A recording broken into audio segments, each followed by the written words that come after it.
The silk of the midnight blue gown felt like a cool lie against Jennifer Townsend's skin.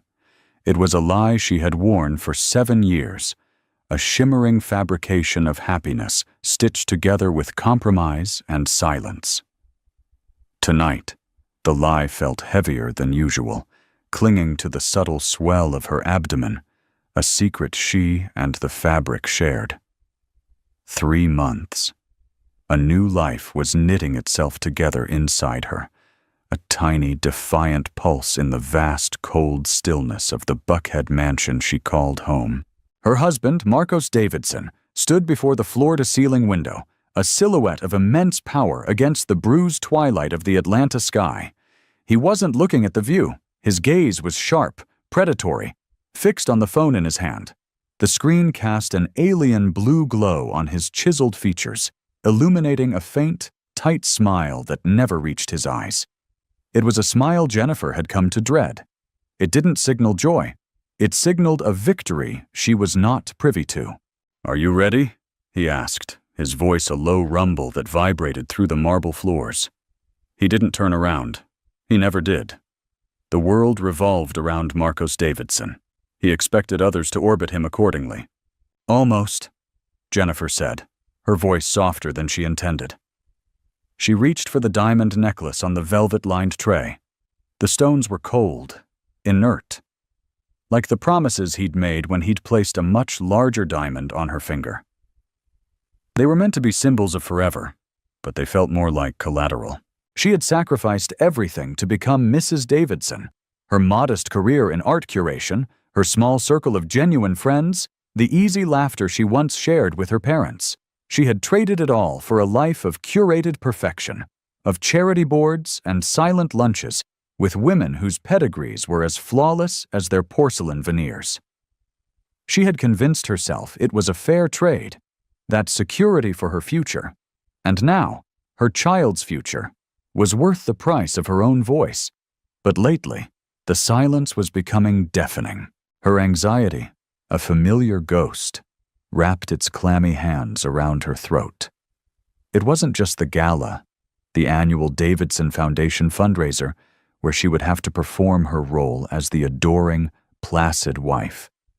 It was the growing chasm between them, a silent, tectonic drift that had accelerated in recent months.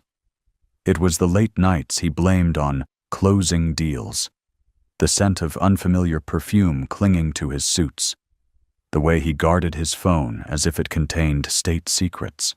Tonight, the tension was a physical presence in the room. It smelled of his expensive cologne and the sterile cleanness of the oversized suite. It tasted like the metallic tang of fear in the back of her throat. "Hurry up, Jennifer. We can't be late to our own event." He finally pocketed his phone, the motion sharp and final, and turned. His eyes, the color of aged whiskey, swept over her, but his assessment was devoid of warmth. It was the look of a man appraising an asset. "The dress is fine, the necklace works. Let's go." He offered no compliment, no touch. He simply turned and walked towards the door, expecting her to follow. And she did. She always did. As she passed the antique silver mirror in the grand foyer, she caught her own reflection. A woman in a beautiful cage, her eyes holding a depth of observation no one, least of all Marcos, ever bothered to see. She was the quiet one, the agreeable one, the one he had chosen precisely because he believed she would never challenge him. He underestimated her. Everyone did. They mistook her quietness for weakness, her patience for submission. They didn't see the steel forging in the fire of her silent resentment. Downstairs, the air was thick with the scent of lilies, funereal and cloying. Marcos's personal assistant, a perpetually nervous young man named Alex, was waiting by the door, holding a briefcase. "Everything is set for the announcement, sir," Alex said, his eyes darting nervously between Marcos and Jennifer. "It had better be," Marcos clipped, taking the briefcase. "This is the biggest merger of my career. Tonight is about power, Alex. Nothing can go wrong." Jennifer's hand drifted unconsciously to her belly. An announcement. He hadn't mentioned an announcement to her. Another secret held in the cold blue light of his phone. She smoothed the silk over the barely there curve, a protective gesture. She was carrying his child, the heir to the Davidson empire he was so obsessed with building. And yet, she felt more like a ghost in his life than ever before. As they stepped out into the humid Georgia night, the click of her heels on the stone driveway sounded like a countdown. She felt a premonition, cold and sharp, that the lie she was wearing was about to unravel completely. The ballroom of the St. Regis Atlanta was a universe of manufactured starlight. 1,000 crystal teardrops wept light from a dozen chandeliers, scattering fractured rainbows across the faces of Atlanta's elite. The air hummed with the symphony of wealth, the delicate chime of champagne flutes, the rustle of couture silk, and the low, predatory murmur of conversations about mergers, acquisitions, and the fluctuating fortunes of men like her husband. The scent of money was pungent, a heady mix of expensive perfume, aged scotch, and ambition. Jennifer stood by Marcos's side, a perfect accessory, smiling until her cheeks ached. He worked the room with the practiced ease of a king holding court, his hand a proprietary weight on the small of her back. He introduced her not by her name, but by her title. My wife. She was a testament to his good taste, a beautiful, silent validation of his success. "Marcos, my boy!" Senator Whitlock boomed, clapping Marcos on the shoulder. "Heard you're about to close the NeuroCorp deal. You're a damn shark." "We're getting there, Senator," Marcos said, his smile sharp and confident. "Tonight's about giving back, but tomorrow we feast." The men laughed, a sound that grated on Jennifer's nerves. For them, it was a game. A grand, thrilling hunt. For her, it felt like being trapped in the predator's den. After an hour of suffocating pleasantries, Marcos guided her to their designated table at the forefront of the ballroom. It was laden with towering floral arrangements and an obscene number of wine glasses. "I need to speak with my people," he said, his tone dismissive. He was already scanning the room, his focus entirely elsewhere. "Stay here. Look pretty." He didn't wait for a reply. He was gone, swallowed by a sea of tuxedos and jewels, leaving her alone at the center of a glittering vortex. The abandonment was a familiar sting, but tonight it felt different, more pointed, more public. She took a slow sip of water, her hand trembling slightly. Her pregnancy had heightened her senses, and the room felt overwhelming, a cacophony of sights and sounds that set her teeth on edge. She began to watch. It was what she did best. She was an observer, a collector of small, overlooked details. She noticed Alex, the nervous assistant, hovering near the ballroom's edge, wringing his hands and repeatedly checking his watch. He looked pale, almost green, under the golden light. She saw Marcos in a tight huddle with his board members, his gestures sharp, his face a mask of cold fury. Something was wrong. The confident predator she'd seen earlier had vanished, replaced by a man on the verge of losing control. Then she saw her. Lauren Pierce, the new financial analyst, barely 25, with hair the color of spun gold and eyes that held a dangerous combination of intelligence and ambition. She was standing near the French doors, leading to the terrace, pretending to study a piece of art on the wall. But her body was angled towards Marcos's huddle, her posture radiating a tense, anxious energy. Jennifer's intuition, a long-dormant instinct, screamed. It wasn't just a business deal gone awry, this was personal. The air crackled with a secret she was suddenly desperate to know. She pushed back her chair, her movements fluid and deliberate. No one noticed her leave the table. She was, as always, invisible. She slipped through the crowd, a phantom in midnight blue. As she neared the terrace doors, she could hear fragments of whispers from a nearby table. "Davidson looks like he's about to kill someone." I heard NeuroCorp pulled out, last minute. It was an inside leak, sabotage. Jennifer's heart hammered against her ribs. She pushed open one of the heavy glass doors and stepped out into the cool, damp air of the terrace. The city lights of Buckhead spread out below, a glittering, indifferent tapestry. And there, in a secluded alcove shrouded by potted magnolias, was Marcos. He wasn't alone. He had Lauren Pierce pinned against the stone balustrade, his hands gripping her arms. But it wasn't an attack. It was an embrace of frantic intimacy. Lauren's head was buried in his chest, her shoulders shaking with sobs. "You promised you'd handle it." Lauren's muffled voice was thick with panic. "You said they'd never find out about the offshore transfers. My name is on those documents, Marcos." "Shut up," he hissed, his voice a venomous whisper. "You think I wanted this? Someone talked. The whole deal is collapsing because of your incompetence." "My incompetence? I did exactly what you told me to do." The world tilted on its axis. Offshore transfers. Her name on documents. It wasn't just an affair. It was something far more dangerous. The blood drained from Jennifer's face, leaving her skin feeling as cold and hard as the marble floor beneath her feet. She took a step forward, the scrape of her heel on the stone betraying her presence. Marcos's head snapped up.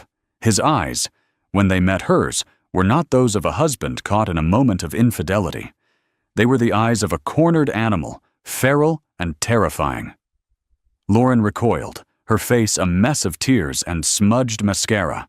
"Jennifer," Marcos breathed, a muscle twitching in his jaw. He let go of Lauren and took a step towards his wife, attempting to reassemble his mask of control. "This isn't what it looks like." The sheer audacity of the lie was breathtaking. "Isn't it?" Jennifer's voice was unnervingly calm, a quiet hum beneath the city's roar. "It looks like you're comforting your financial analyst, the one whose name is on illegal documents, the one you've been whispering to on the phone for months." Marcos's face darkened. The mask crumbled completely. "You have no idea what you're talking about. You should have just stayed at the table like a good little wife." "The martyr wife?" Jennifer shot back, the words tasting like acid. "The one who smiles and hosts your parties and pretends not to see the lies? I'm tired of that role, Marcos." "You're nothing without me," he snarled, advancing on her. His rage was a palpable force, a heat wave that warped the air between them. "You live in my house. You wear my name. You spend my money. You are an accessory, Jennifer, and an accessory does not speak." A few curious guests, drawn by the raised voices, had drifted onto the terrace. The soft glow of phone screens began to appear in the periphery. Cameras were turning their way. Tears pricked at Jennifer's eyes, hot and sharp, but she refused to let them fall. She would not give him the satisfaction. She stood her ground, her quiet strength a stark contrast to his explosive fury. She lowered her voice to a whisper, a single, devastating truth she had been saving. "I'm carrying your child, Marcos." The words hung in the air, a fragile, impossible shield. For a heart-stopping second, something flickered in his eyes. Shock. Maybe even a trace of awe. But it was extinguished as quickly as it appeared, replaced by a new, more horrifying wave of rage. He saw her pregnancy not as a miracle, but as a trap, a final, unbreakable chain. "You manipulative bitch," he spat. And then his hand came up. The motion was a blur of violence. The slap was not a mere strike. It was an explosion. The crack echoed across the terrace, a sound so sharp and brutal it seemed to tear a hole in the night. Jennifer's head snapped to the side, the impact sending a blinding white-hot pain through her cheek and jaw. The world spun, a dizzying kaleidoscope of city lights and horrified faces. She stumbled back, her hand flying to her cheek, her other hand instinctively guarding her stomach. A collective gasp rose from the growing crowd. The flashes were no longer discreet. They were a blinding, relentless strobe, capturing every detail of the humiliation. Lauren Pierce stood frozen, her own drama forgotten, her face a mask of pure horror. Marcos stood over her, his chest heaving, his hand still raised slightly, a monument to his own monstrosity. He had slapped his pregnant wife in front of his mistress, in front of the world. But in the shadows, just beyond the main cluster of onlookers, one man was not merely gawking. He held his phone steady, his expression grim and focused. He wasn't just a guest. His posture was too alert, his gaze too analytical. He zoomed in past the slap, past Jennifer's shocked face, and focused on Marcos and Lauren, recording the raw, panicked conversation that had preceded the violence. This man, an island of cold purpose in a sea of shock, saw more than a domestic dispute. He saw a thread, and he knew, with chilling certainty, that this single, brutal act was the key to unraveling a much larger crime. He captured it all, not just the scandal, but the evidence. The drive to Maddie's was a blur. Jennifer couldn't remember leaving the gala, couldn't recall the face of the kind valet who had shielded her from the popping flashbulbs and ushered her into her car. Shock was a merciful anesthetic, numbing the sharp edges of pain and humiliation. She drove on autopilot, her hands gripping the wheel, her knuckles white. The only sound in the car was her own ragged breathing, punctuated by a single, dry sob that escaped her throat like a trapped bird. Maddie's house was a small, warmly lit craftsman bungalow in Virginia Highland, a world away from the cold marble mausoleum Jennifer called home. It smelled of beeswax and old books and chamomile tea. Maddie, her best friend since college, opened the door before Jennifer's finger even touched the bell. One look at Jennifer's face, the blooming purple bruise on her cheek, the vacant horror in her eyes, was all it took. "Oh, Jen." Maddie's voice was a whisper of pure compassion. She wrapped her arms around Jennifer, pulling her into the safety of her home and holding her as the first real, wrenching sobs began to tear through her body. There were no questions, no platitudes, just the solid, grounding presence of a friend who had seen behind the curtain of Jennifer's perfect life for years. Jennifer cried until she was empty, a hollowed-out vessel of grief. She cried for the woman she used to be, for the love she thought she had, and for the tiny, innocent life inside her, now tethered to this catastrophe. When the tears finally subsided, she sat on Maddie's worn floral sofa, clutching a mug of tea Maddie had pressed into her hands, the warmth a small anchor in the storm. Then her phone, which she'd left in her purse, began to buzz. And it didn't stop. It was a frantic, incessant vibration against the hardwood floor. Maddie retrieved it, her expression grim as she looked at the screen. "Don't look," Maddie advised, her voice gentle. But Jennifer had to know. She took the phone. The screen was a nightmare of notifications, hundreds of missed calls from numbers she didn't recognize, texts from everyone she'd ever known, and the news alerts, one after another, like hammer blows. Forbes, Davidson heir in shocking gala assault. TMZ, millionaire slaps pregnant wife in front of mistress. Twitter, Buckhead betrayal is the #1 trending topic worldwide. Someone had posted the video. Of course they had. With trembling fingers, she clicked on a link. The shaky phone footage was horrifyingly clear. The terrace, the confrontation, her own voice, small and defiant, saying, "I'm carrying your child." And then the crack of the slap, the gasp of the crowd. It had been viewed millions of times. She was no longer Jennifer Townsend. She was a hashtag, a victim, a spectacle. She dropped the phone as if it had burned her. A wave of nausea washed over her, and she barely made it to the bathroom before she was sick. Kneeling on the cool tile floor, she clutched her belly, a fierce, primal wave of protectiveness surging through her. This wasn't just about her anymore. This was about her baby. When a man shows you who he is, believe him the first time. Her father's words, spoken to her years ago when she'd first been swept away by Marcos's charm and wealth, echoed in her mind. Her father, a quiet, steady man who built houses with his hands, had never trusted Marcos.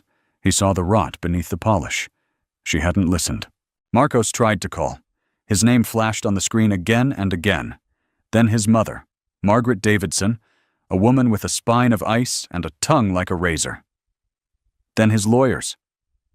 She silenced the phone and pushed it away. She spent the night curled on Maddie's sofa, wrapped in an old quilt, staring into the darkness. Sleep was impossible.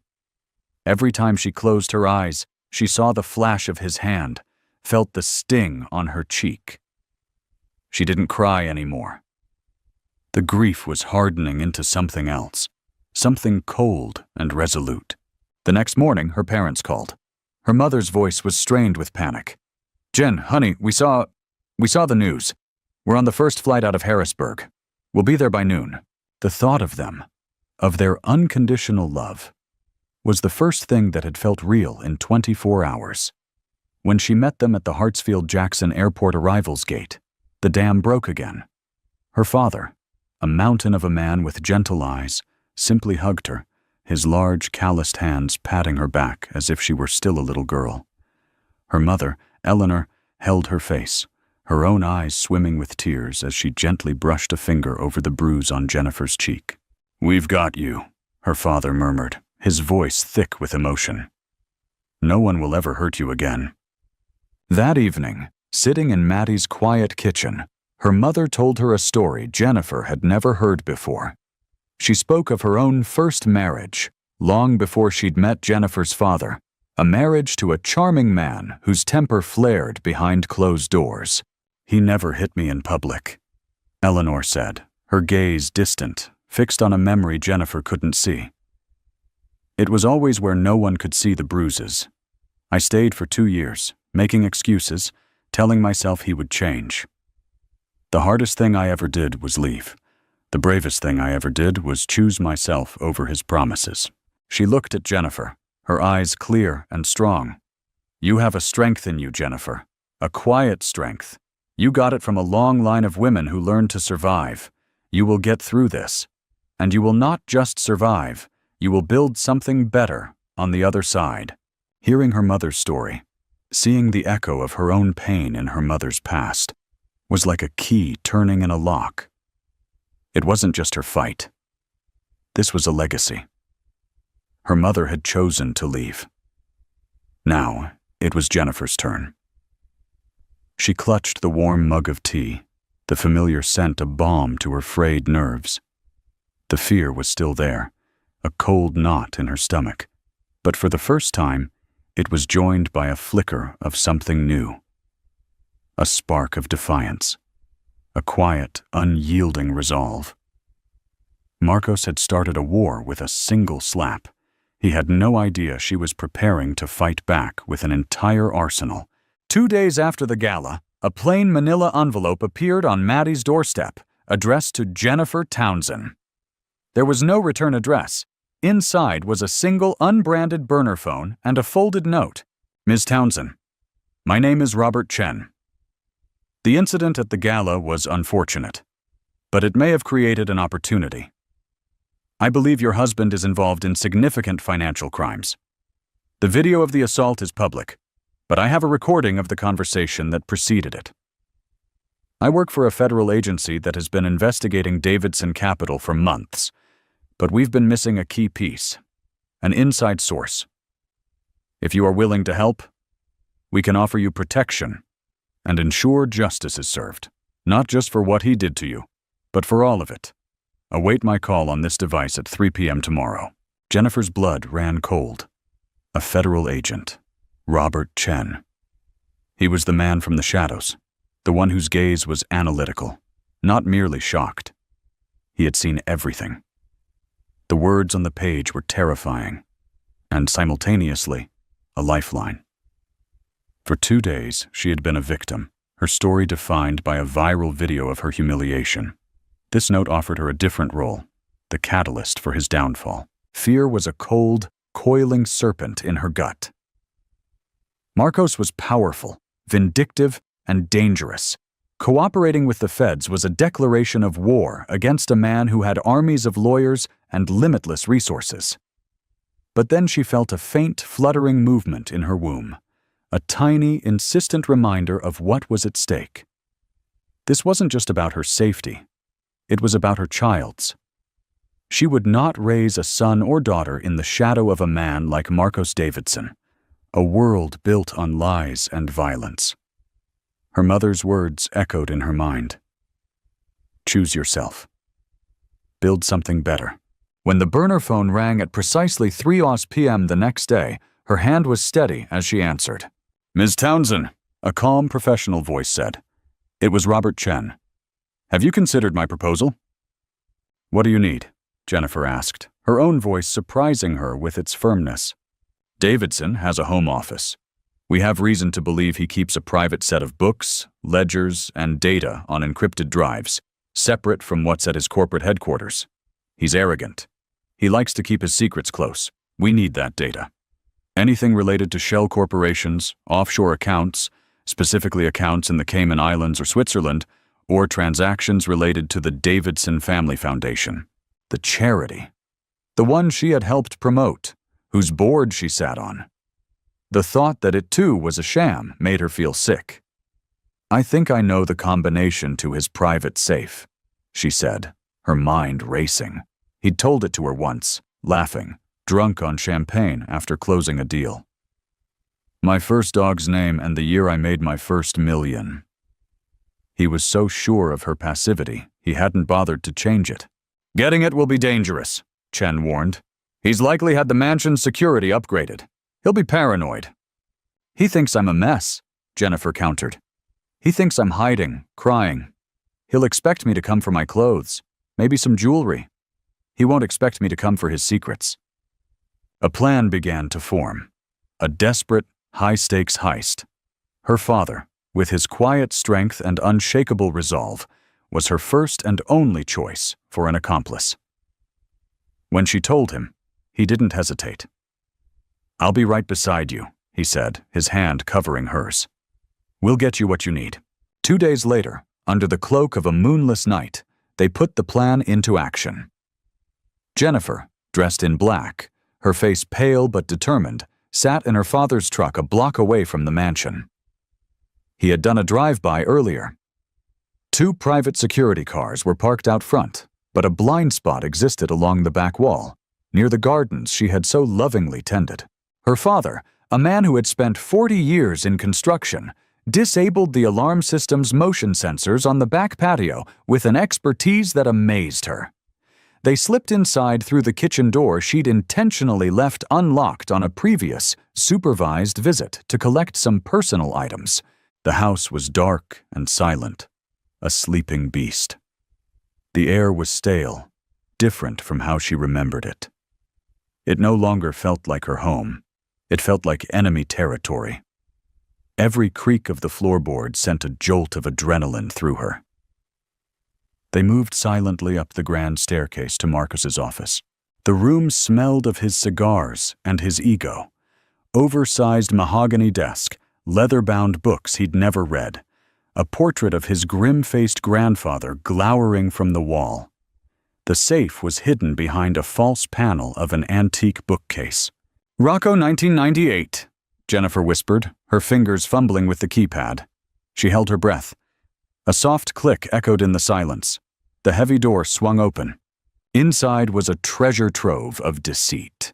Black-bound ledgers, a stack of passports under different names, and a row of encrypted USB drives labeled with cryptic codes.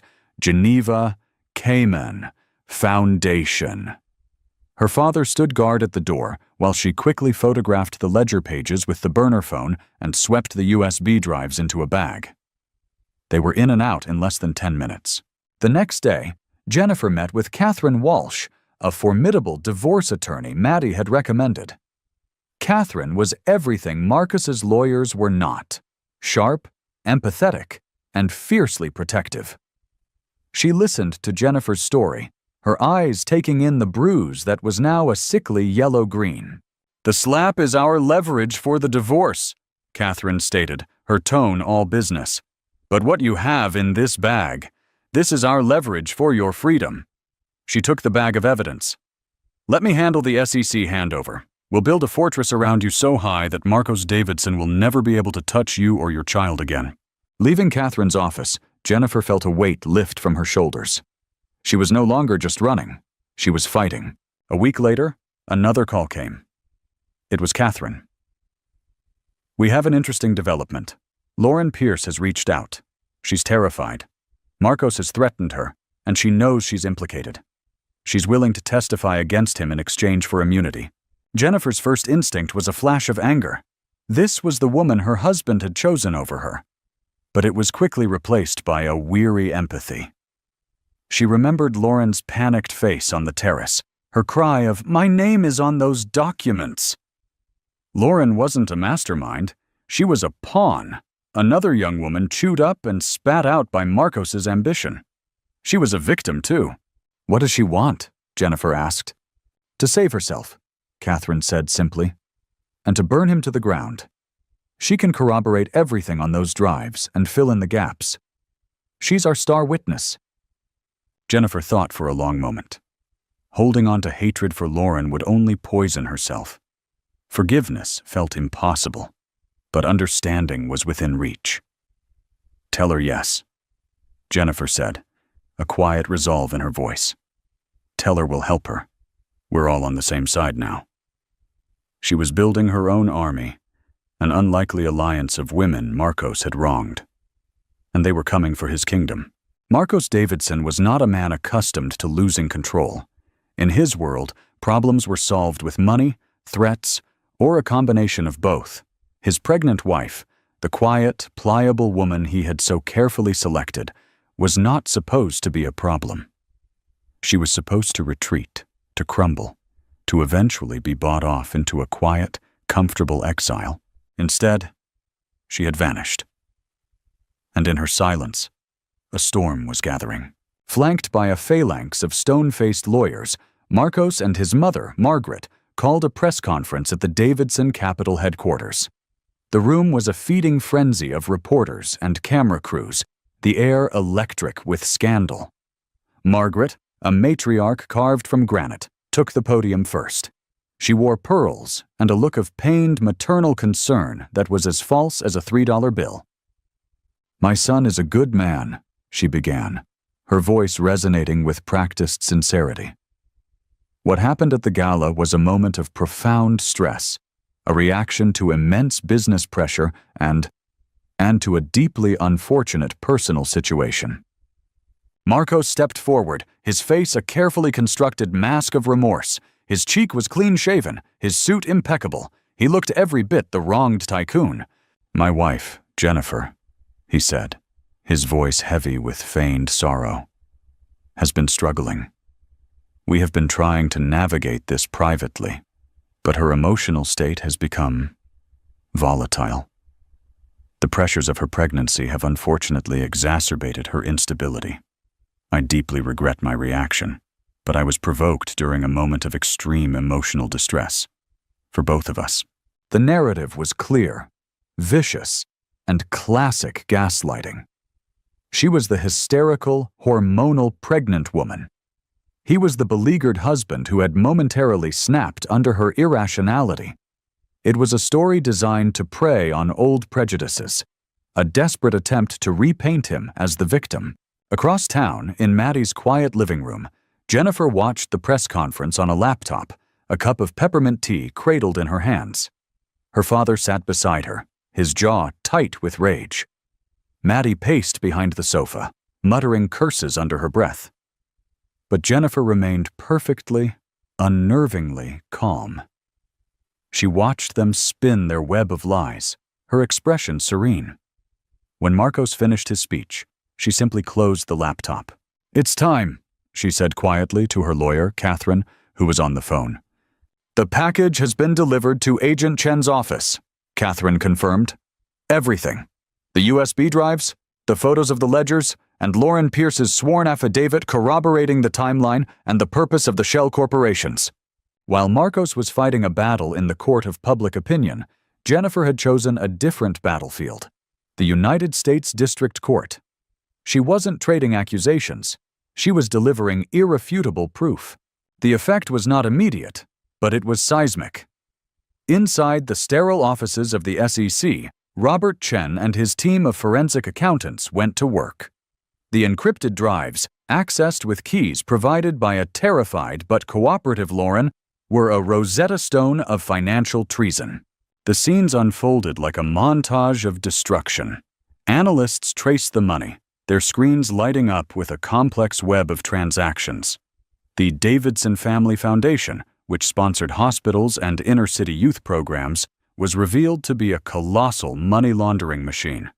Millions in charitable donations were funneled through shell companies in the Cayman Islands, companies named after classical virtues like Veritas and Fidelis, before being deposited into private Swiss bank accounts controlled by Marcos and his mother.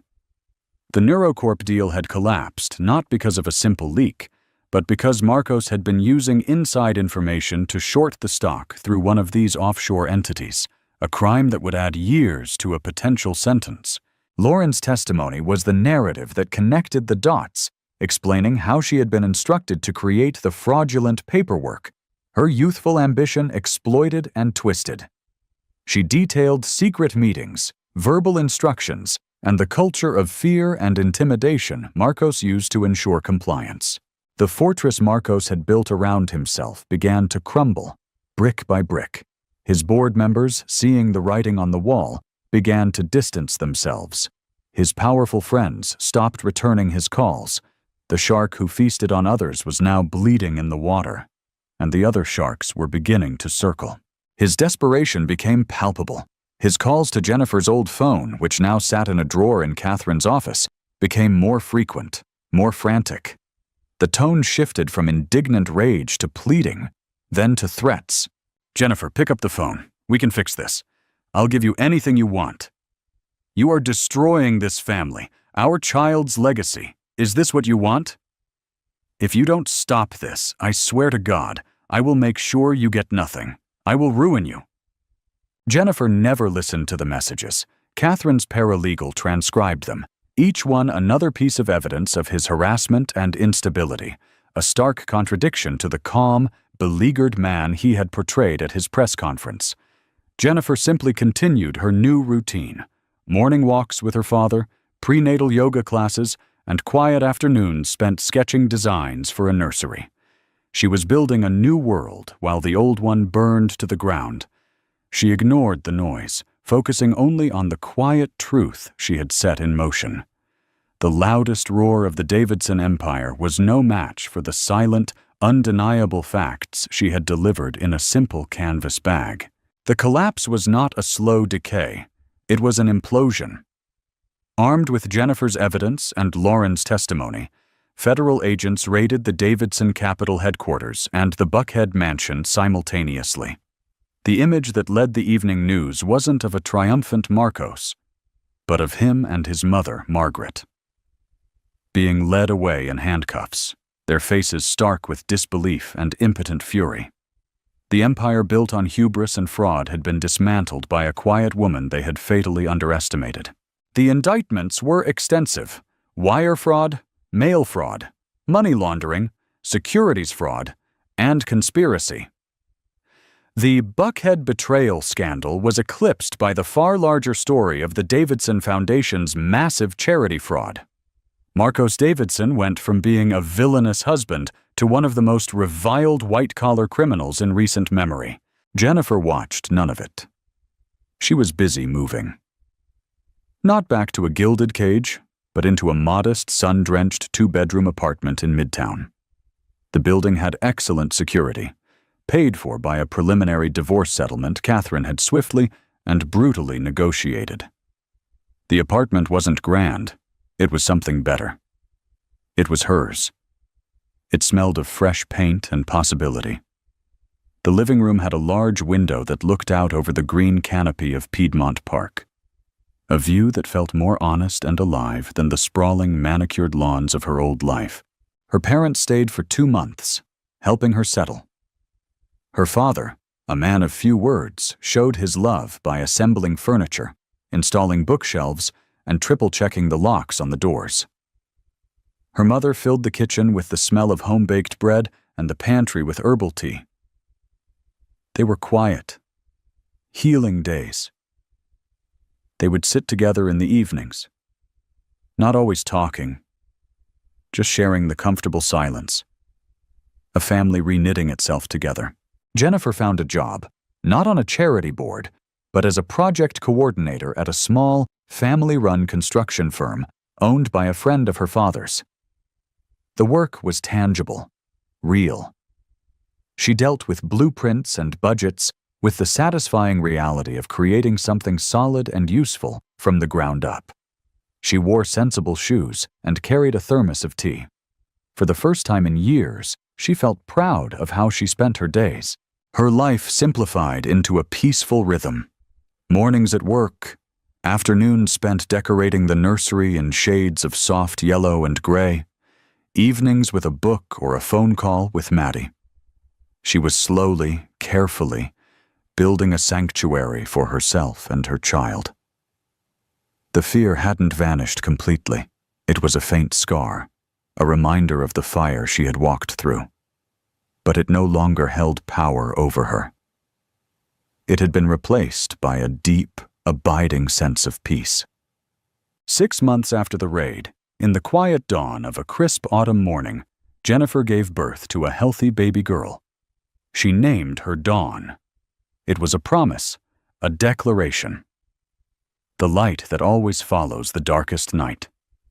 Holding her daughter for the first time, feeling that tiny, warm weight against her chest, Jennifer felt a love so fierce and absolute, it eclipsed everything else. This was her legacy. Not an empire of lies, but a life of truth and a future filled with light.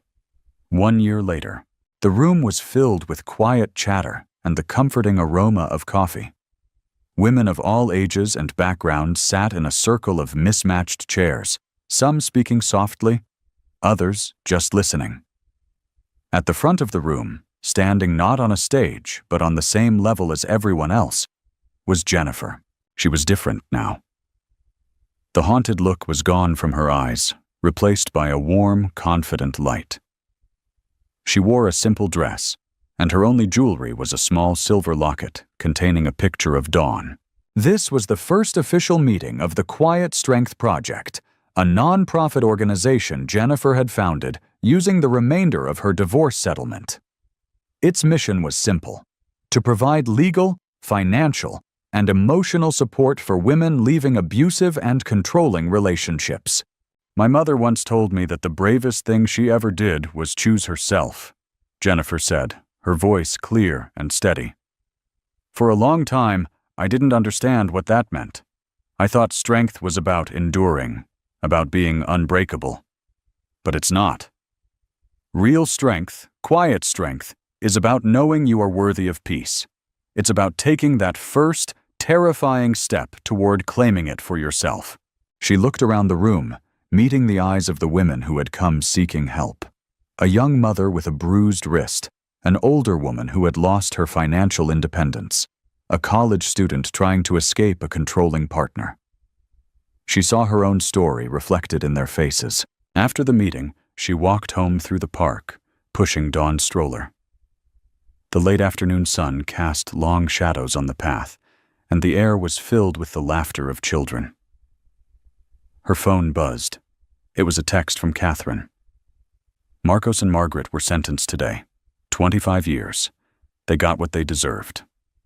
Jennifer read the message, took a deep breath of the clean, cool air, and slipped the phone back into her pocket without replying. It was news from a different lifetime, a story about someone else. Her life was here now, in the weight of her daughter's hand reaching for hers, in the purpose of her work, in the quiet joy of a simple walk in the park. She had faced the darkness and had not just survived. She had brought forth the dawn. As she continued on her way, a final thought settled in her mind, a truth she now knew in her very bones. Sometimes the quietest person in the room is writing the loudest truth.